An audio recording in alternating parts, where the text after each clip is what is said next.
مولانا عبداللہ ربانی کے چینل میں آپ کا خیر مقدم ہے۔ آپ سے ریکویسٹ ہے کہ ویڈیو کو پورا دیکھا کریں، اسکپ نہ کریں۔ ویڈیو اچھی لگے تو لائک کریں، شیئر کریں، کامنٹس کریں اور چینل کو سبسکرائب کریں۔ السلام علیکم ورحمۃ اللہ وبرکاتہ۔ الحمدللہ وکفی وسلام علی عبادہ الذین اصطفی، اما بعد، اعوذ باللہ من الشیطان الرجیم، بسم اللہ الرحمن الرحیم۔ یا ایہا الذین آمنوا اتقوا اللہ وقولوا قولا سدیدا، صدق اللہ العظیم۔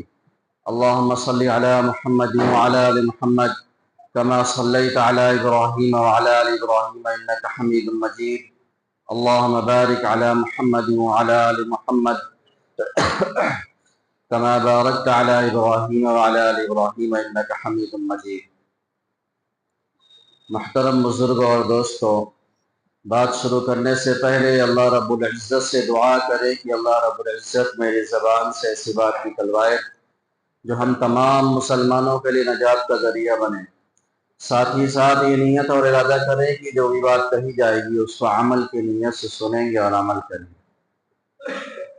میرے پیارے بزرگوں اور دوستوں،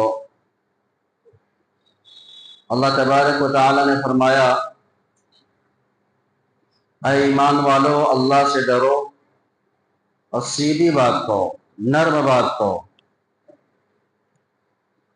حدیث میں آتا ہے، المسلم من سلم المسلمون من لسانہ و یدہ، مسلمان وہ ہے کہ جس کی زبان اور ہاتھ سے دوسرے مسلمان محفوظ رہیں۔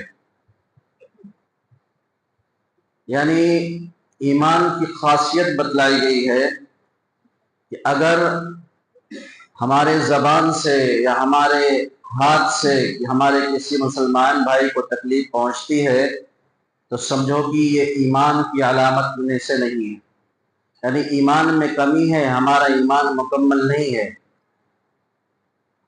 جیسے حدیث میں آتا ہے نا کہ جو آدمی نماز کو جان بوجھ کر چھوڑ دے وہ کافر ہے۔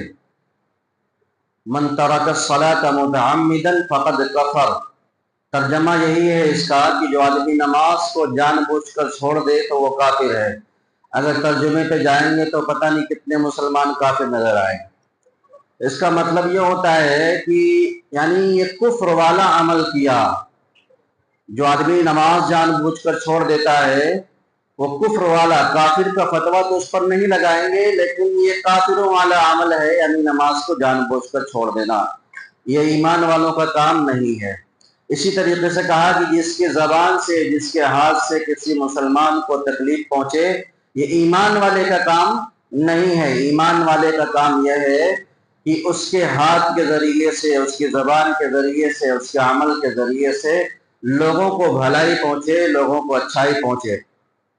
لیکن اگر آج ہم غور کریں گے تو ہمارے معاشرے میں بڑی بگاڑ ہے، اس پر بہت زیادہ جو ہے اس میں گراوٹ ہے، نہ کے برابر ہے۔ ہم خیال ہی نہیں کرتے کہ یہ بھی ایک عبادت ہے۔ آج ہم نماز کا، روزے کا اور زکوٰۃ کا، صدقات کا، حج کا، ان ساری چیزوں پر خیال کر لیتے ہیں، لیکن میرے پیارے بزرگ اور دوستو، دین کے یہ ایک اہم شعبے ہیں، ایمانیات، عبادات، معاملات، معاشرت، اخلاقیات۔ ایمان تو اللہ تبارک و تعالیٰ نے ہمیں دیا ہے، لیکن یہ ایمان بھی سمجھ لیجیے کہ اگر ہم غور کریں بیٹھ کر کے تو جو اللہ تبارک و تعالیٰ نے وعدہ کیا ہے جنت کا، یہ ایمان ہمیں جنت میں لے جانے کے لیے کافی نہیں ہے۔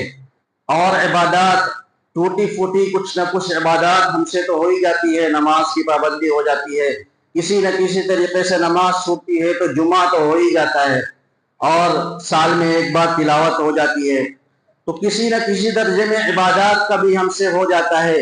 لیکن اس کے بعد جو تین چیزیں ہیں، معاملات، معاشرت اور اخلاقیات، اس پہ ہم بالکل فیل ہیں۔ اگر اس پر نمبر دینے والے فرشتے نمبر آج لے کر آئے، اگر ہاتھ دکھا دیں تو میرے سمجھ میں، میرے خیال سے بہت ہی کم لوگ اس میں پاس ہوتے نظر آئیں گے، سب کا 0 نظر آئے گا۔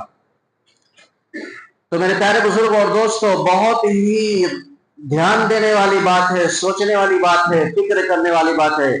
और अल्लाह तबारक व तआला ने कहा है कि इबादत में कुछ कमी होगी तो वो मेरा मामला है, मैं चाहूंगा तो उसको माफ कर दूंगा, चाहूंगा तो उसको दोज़ख में डालूंगा, सजा दूंगा।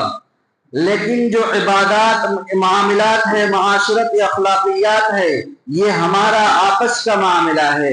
अल्लाह तबारक व तआला ने कहा कि इसमें अगर कमी होगी कि जिसके साथ तुम गड़बड़ किए रहोगे वहां से मामला पहले तय होगा, वहां से क्लियर होगा, फिर मैं जाके कुछ करूंगा, मेरा इसमें कोई दखल नहीं है। एकदम साफ साफ समझ ले। लेकिन अगर हम गौर करें तो मेरे प्यारे बुजुर्ग और दोस्तों, नमाज तो हम बहुत अच्छी पढ़ते हैं, बड़ी अच्छी तरह के साथ पढ़ते हैं, लेकिन जब मस्जिद के बाहर जाते हैं, जब मामलात का आता है तो हम वहां पर जाकर के सारी जो है हदें पार कर जाते हैं।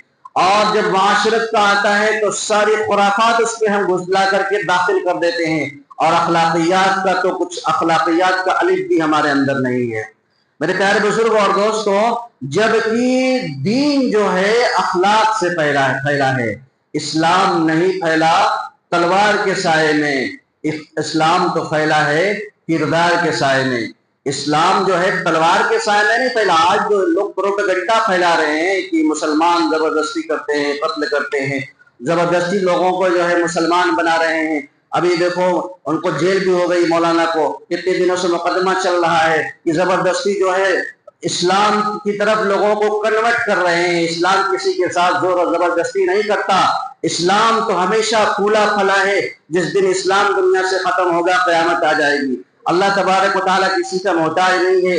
इस्लाम जब भी फैला है आप देखते होंगे वाज से, तकरीर से, बड़ी बड़ी किताबें लिखने से नहीं, अखलाक से फैला है, आमाल से फैला है। लोगों ने हमारे अखलाक को देख करके इस्लाम को कबूल किया है। आप तारीख उठा करके हिस्ट्री पर उठा करके देख लें। लेकिन मेरे प्यारे बुजुर्ग और दोस्तों, हम इस पर बहुत ही कम नजर आते हैं। हदीस में आया कि जबान और हाथ, ये दो चीज हम अल्लाह तबारक व तआला ने तो हमें बेपनाह नेमतों से नवाजा है, लेकिन ये दो नेमतें अल्लाह तबारक व तआला ने हमें दी है और ये बचपन से लेकर मौत तक हम इसको मशीन की तरह फटाफट इस्तेमाल करते हैं। लेकिन अल्लाह तबारक व तआला ने इस पर कोई टैक्स नहीं लगाया। बस क्या कहा, इस जबान को सही जगह इस्तेमाल किया करो, इस जबान से मीठी बोल बोलो, लोगों को अपने करीब करो इस जबान के जरिए से, न कि इस जबान से ऐसी कड़वी बात कहो कि लोग जो तुम्हारी करीब थे वो भी दूर हो जाएं। और अपने हाथ के जरिए से किसी को तकलीफ मत पहुंचाओ। मैं इंशाअल्लाह इस पर जो है कुछ मिसालें देकर के समझाता हूं कि आज हमसे कितने बड़े गुनाह हो रहे हैं इस जबान के जरिए से, इस हाथ के जरिए से, और हमें खबर तक नहीं है, एहसास तक नहीं है कि ये भी गुनाह है। हजरत मौलाना अशरफ अली साहब थानवी रहमतुल्लाह अलैह, खानकाहें बहुत हैं, खानकाह बनाई जाती थी लोगों की इस्लाह के लिए, अल्लाह के जिक्र में मशगूल करने के लिए, अल्लाह से ताल्लुक जोड़ने के लिए। लेकिन मौलाना अशरफ अली साहब थानवी रहमतुल्लाह अलैह की खानकाह का मकसद ये था कि यहाँ से अखलाकियात को हम फैलाएंगे, वहां पर खास तौर से इसका ध्यान रखा जाता था। और मौलाना अशरफ अली साहब थानवी रहमतुल्लाह अलैह, उनका जुमला बार बार दोहराने के लायक है, अपनी जिंदगी में दाखिल करने के लायक है। हमेशा फरमाया करते थे, अल्लाह वाले तो दूर, अल्लाह का मुकर्रब बंदा बहुत दूर है, पहले इंसान तो बन जाओ, पहले इंसान तो बन जाओ। मेरे प्यारे बुजुर्ग और दोस्तों, आज अपनी जिंदगी पर हम गौर करेंगे तो हम इंसान कहलाने के लायक भी नहीं है। जानवर तीन तरह के होते हैं। इमाम गजाली रहमतुल्लाह अलैह ने, अल्लाह उन पर करोड़ों रहमतें नाजिल फरमाए, ऐसी ऐसी मिसाल देकर के समझाया है बंदों को कि एकदम आसान तरीके से समझ में आया है। कहा कि तीन तरीके के जानवर होते हैं। एक वो जानवर होते हैं जिससे हमेशा फायदा ही फायदा होता है, जैसे बकरी है, भैंस है वगैरह, जिससे हम दूध इस्तेमाल करते हैं और जब मन चाहता है इसको काट करके हम खा भी लेते हैं। तो ये जानवर हमेशा फायदा देते हैं, ये नुकसान का बहुत कम चांस होता है इनके जरिए से, इल्ला माशा अल्लाह कभी किसी को धक्का दे दिया या किसी को सींग मार दिया, उसकी गिनती नहीं होती है, लेकिन हमेशा इनके जरिए से फायदा ही फायदा होता है। और एक वो जानवर होते हैं जिससे हमेशा नुकसान ही नुकसान होता है, जिसको हम मोजी जानवर कहते हैं। सांप है, बिच्छू है, शेर वगैरह है, कील फाड़ करने वाले जानवर हैं, इससे हमेशा नुकसान होता है, कोई फायदा नहीं है। जिससे हमें कोई फायदा नहीं पहुंचने वाला है। तीसरा, ऐसे भी जानवर होते हैं जिससे न फायदा होता है न नुकसान होता है, जो जंगलों में रहते हैं, लोमड़ी है, सियार है और जो भी इस तरीके के जानवर हैं, उल्लू वगैरह है, तो इनसे हमें कोई नुकसान नहीं होता है। तो उसके बाद इमाम गजाली रहमतुल्लाह अलैह ने मिसाल देकर के समझाया, कहा कि सबसे अच्छा तो ये है कि आप पहले जानवर की तरह बन जाओ, यानी हमसे लोगों को नफा पहुंचे, हमसे किसी को नुकसान न पहुंचे। कोशिश हमारी हमेशा यही होनी चाहिए कि हमारे जरिए से किसी को तकलीफ न पहुंचे, पहले जानवर की तरह बन जाओ। और दूसरा कहा कि ये दूसरे नंबर वाला तो कतई न बनना, अगर नहीं बन सकते तो कम से कम तीसरे नंबर वाला बन जाओ कि न किसी का फायदा हो न किसी का नुकसान हो। मुंडी नीचे करके आओ, चले जाओ, कोई तुमको जाने नहीं, दुनिया से चले गए तो पता चला कि यार वो कौन था जो दुनिया से गया। तो इस तरीके का बन जाओ। आला ये है कि पहले तरीके का बनो कि हमसे लोगों को फायदा हो। मेरे प्यारे बुजुर्ग और दोस्तों, अब हमसे जबान से किस तरीके से तकलीफ पहुंचती है। कहा गया कि हमेशा मीठी बोल बोलो। एक मौलवी साहब किसी के यहाँ दावत पे गए, तो घर पे जब दावत के लिए पहुंचे तो देखा कि अंदर से बहू की बहुत तेज तेज आवाजें आ रही है, एकदम आग बगोला है, बोले ही जा रही है, बोले ही जा रही है और सास खामोश है। कहा यार किस तरीके की बदतमीज औरत है, कितना बोले जा रही है, माशाल्लाह सास कितनी अच्छी है, ये तो खामोश बैठी है। कहा अच्छा ये बताओ कि आखिर हुआ क्या, इतना गुस्सा क्यों है, ये इतना गुस्सा इसको किस बात पे आ रहा है। वही कहते हैं ना कि मैंने तो कुछ कहा ही नहीं, मैंने तो कुछ कहा ही नहीं। कभी कभी ऐसा होता है कि एक जुमला हम बोल देते हैं और वो दिल पर तीर की तरह लग जाता है और आदमी अपना जो है संतुलन खो बैठता है और पता नहीं क्या क्या कर बैठता है, सोचता है कि इसके साथ क्या कर डालूं, लेकिन उसको लगता है कि मैंने तो कुछ कहा ही नहीं, मैंने तो बस एक जुमला कहा है। कहा पूछा कि क्या कह दिया तुमने कि इतना नाराज है। कहा कि बस मैंने कुछ नहीं कहा, सिर्फ दो बात कही थी। एक ये कि तुम्हारा बाप जो है नौकर, तेरी माँ गुलाम लौटी। अब बताइए, किसी के बाप को नौकर, किसी के बाप, कहा तो दो ही जुमला है। कहा तेरा नाश हो, तूने तो उसका सारा मूड ही ऑफ कर दिया। अगर ये तू मुझे कहती तो मैं भी बर्दाश्त नहीं कर पाता, तो वो कहां से बर्दाश्त करती है। तो मेरे प्यारे बुजुर्ग और दोस्तों, कहने का मकसद ये है कि हम ये समझते हैं कि हमने तो कुछ कहा ही नहीं है, लेकिन उस जुमले पर भी हम जरा नाप तोल करके बोला करें कि जो हमने बोला है कहीं इसके जरिए से किसी को तकलीफ तो नहीं पहुंची है। मेरे प्यारे बुजुर्ग और दोस्तों, खाने काबा में हजरे अस्वद को चूमना वो है अल्लाह तबारक व तआला से मुलाकात करना है, लेकिन शरीयत हमें हुक्म दे रही है कि उस हजरे अस्वद को चूमने में अगर लोगों को तकलीफ पहुंचती है, धक्का मुक्की करना पड़ता है, लोगों को ढकेलना पड़ता है, लोगों को तकलीफ पहुंचाना पड़ता है, तो शरीयत हमें कह रही है कि दूर से ही इस्तेलाम कर लो, उसका छूना जरूरी नहीं है। जमात के साथ नमाज पढ़ना बहुत आला है, जमात के साथ नमाज पढ़ना बहुत आला है, कुरान की तिलावत करना बहुत आला है। जिक्रों में सबसे अफजल जिक्र कुरान की तिलावत है। अब मैं इससे पहले बता दूं कि मैं किसी के टारगेट करके नहीं कह रहा हूं, समझाना है मुझे। अगर कोई किसी के अंदर ये ऐब होगा तो बुरा न समझना। मेरे प्यारे बुजुर्ग और दोस्तों, कुरान की तिलावत बहुत आला है, लेकिन अगर हम मस्जिद में बैठे हैं, चंद लोग बैठ करके जिक्र कर रहे हैं, तो अब वहां पर और कुरान की तिलावत करना आला है, आवाजें बुलंद करना आला है, यानी आवाज के साथ कुरान की तिलावत करेंगे तो ज्यादा सवाब मिलता है। एक हरफ पे 10-10 नेकियां मिलती हैं, इतने सवाब हैं, यानी सवाबों का अंबार लग जाता है कुरान की तिलावत करते वक्त। लेकिन शरीयत हमें कह रही है कि जब 2-4 लोग और बैठे हों, जिक्र कर रहे हों, तो आप आहिस्ता आवाज से कुरान की तिलावत करो। वहां पर कुरान की तेज आवाज से सही तिलावत करना सही नहीं है। अब अगर एक बात यहां पर और सुन लें, कोई अगर गलती से तिलावत तेजी से कर रहा है तो अब हमारा फरीजा है कि हम उसको प्यार मोहब्बत से समझाएं, न कि एकदम झिड़क दे बेगाने की तरह, यानी हमारा दुश्मन कहां से आ गया, मेरे जिक्र में खलल डाल दिया। न तिलावत करना से सही तेज से सही है, न उस आदमी का डांटना तेज से सही है जो डांट रहा है। दोनों चीजें गलत हैं, तो इस पर हम ध्यान दें। हमें मेरे प्यारे बुजुर्ग और दोस्तों, शरीयत ने बहुत ही मुतबादिल, बहुत ही एक अच्छी चीज बताई कि हमें इस तरीका अख्तियार करना चाहिए जिसके जरिए से किसी को तकलीफ न पहुंचे। अल्लाह के नबी सल्लल्लाहु अलैहि वसल्लम ने बहुत ख्याल किया है तहज्जुद में कितना सवाब है। اللہ کے نبی صلی اللہ علیہ وسلم حدیث میں آتا ہے یہ اتنی آہستہ سے اٹھا کرتے تھے کہیں بیویوں کو تکلیف نہ ہو جائے میرے اٹھنے سے، آہستہ سے اٹھ کر کے جاتے تھے اور تہجد کی نماز پڑھا کرتے تھے۔ تو میرے پیارے بزرگ اور دوستو، ہم بھی اس بات کا خیال کیا کریں، اور نماز جہاں من کہے وہاں مسجد میں، مسجد سارے اللہ کے گھر ہیں، لیکن اس بات کا خیال رکھنا چاہیے نماز پڑھتے وقت کہ کہیں میں نماز پڑھ رہا ہوں میری وجہ سے کسی کو تکلیف تو نہیں ہو رہی۔ اگر ہم وہاں نیت باندھ کر کے کھڑے ہو جائیں گے تو ایک آدمی کو جو آسانی کے ساتھ سیدھے آ سکتا تھا اب اس کو پورا راؤنڈ لگا کے آنا پڑے گا، اس کو تکلیف ہوگی، یہ بھی گناہ ہے۔ میرے پیارے بزرگوں اور دوستو، ہم نے ہاتھ سے کسی کو تکلیف پہنچا دیا، ہم نے وعدہ کیا، زبان سے تکلیف پہنچایا۔